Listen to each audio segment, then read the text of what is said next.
video about the safety and physics of jumping vehicles, especially off-road. Every inexperienced person thinks that jumping a vehicle, a car, or a bike, or whatever is just point and go and shoot. There's a lot more to it than that if you want to land right, take off right, and do it safely. First thing is that the upslope of your jump is longer than the wheelbase of your vehicle. I've seen so many children make a little tiny wooden ramp on the street and jump a bicycle off it, but the ramp is only half the length of the wheelbase of their bicycle. So as soon as they hit that thing, the bike does a big parabolic arc, lands on its front wheel, and they go head over heels over the handlebars and can seriously hurt themselves doing that. Your landing, your takeoff should be long enough, if it was designed ideally, that when you hit the hill, your suspension compresses, and as the suspension is rebounding and releasing from the compression, it should do all of that before either wheel leaves the top of the hill, and then that's a really well engineered jump. If your takeoff ramp is too short, what happens is, when you hit it, your front wheel is in the air while your back wheel is now hitting it secondly. And when that happens, it causes your back wheel to kick the bike up like this, and you'll land right on your front end and possibly do an end over. That's even with a car too. You see so many short little dirt bumps and people trying to jump them with pickup trucks and cars and doing a hard nosedive and killing the rad cradle.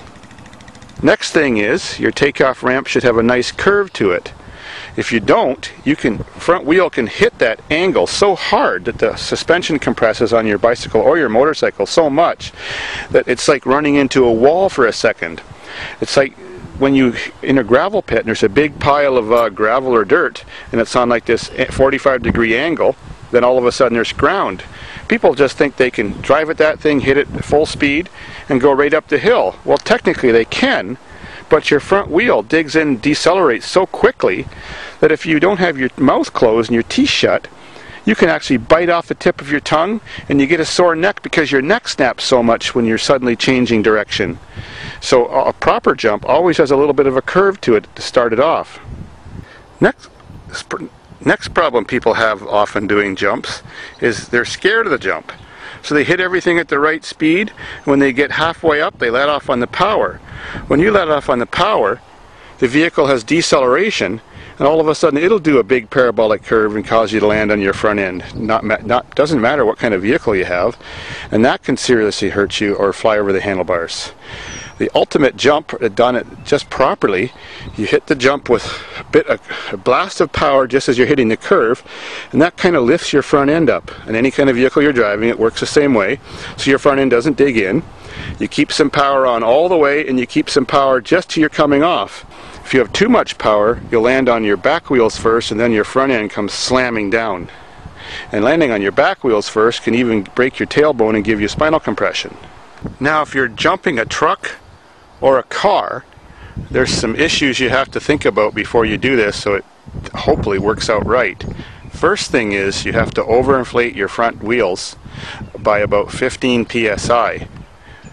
That prevents them from squishing down and causing your rad cradle to dig in, then causing a quick deceleration and changing the whole curve of your jump, or causing you to slam forward and maybe hit the steering wheel.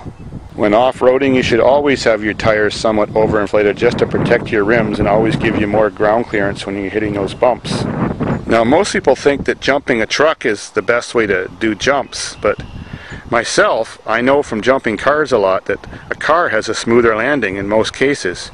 Most trucks are very bouncy, and in any vehicle when you're doing a jump, you have to put your seatbelt on very tight. The whole idea is you don't want to bounce up, hit your head on the ceiling, break your neck, or give yourself spinal compression.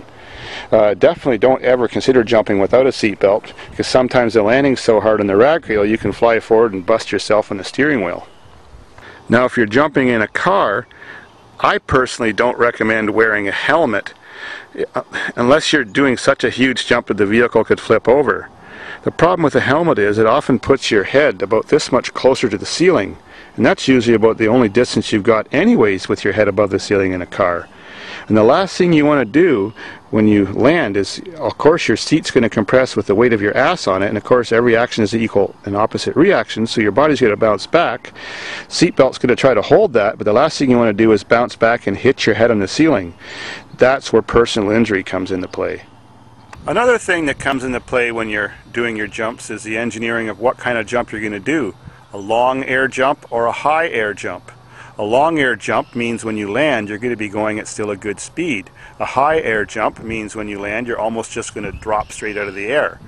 So you have to plan that before you do any dangerous stunts.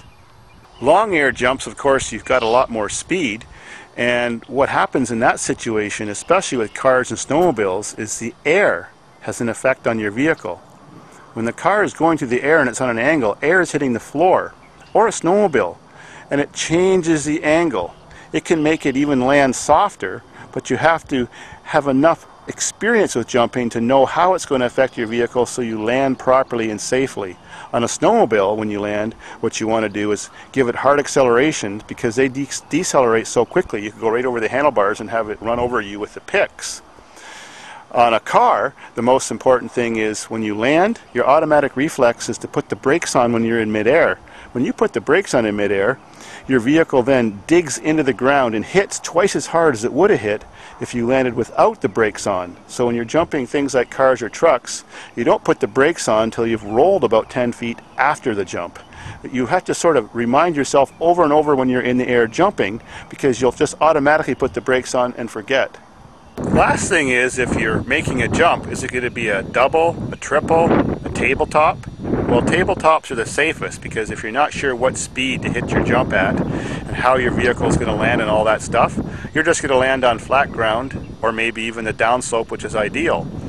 If you're doing a double or triple, well, then you've got a big airspace to jump, and if you hit it too slow, you land somewhere in the middle and then sort of ride up the hill on the other side, which is the landing, or you land against the top of the landing and case it. And if you're on a bike or something, or a car, your front end digs in so hard you can flip right over and kill yourself. And of course, if you're going exactly the right speed, you'll land on the downslope and you'll hardly even feel the jump. But unless you're experienced, it's better to learn how to jump vehicles on tabletops. Good luck, and don't try this at home unless you understand and comprehend the risks and the physics and the safety behind all of this madness. Oh, and one more thing. Always jump up jumps. Never jump off jumps. Jumps are made to go up. If you jump off a jump, like for example, you're coming this direction and you land downhill, well, gravity always makes your front end fall before your back end, and your front end always digs hard.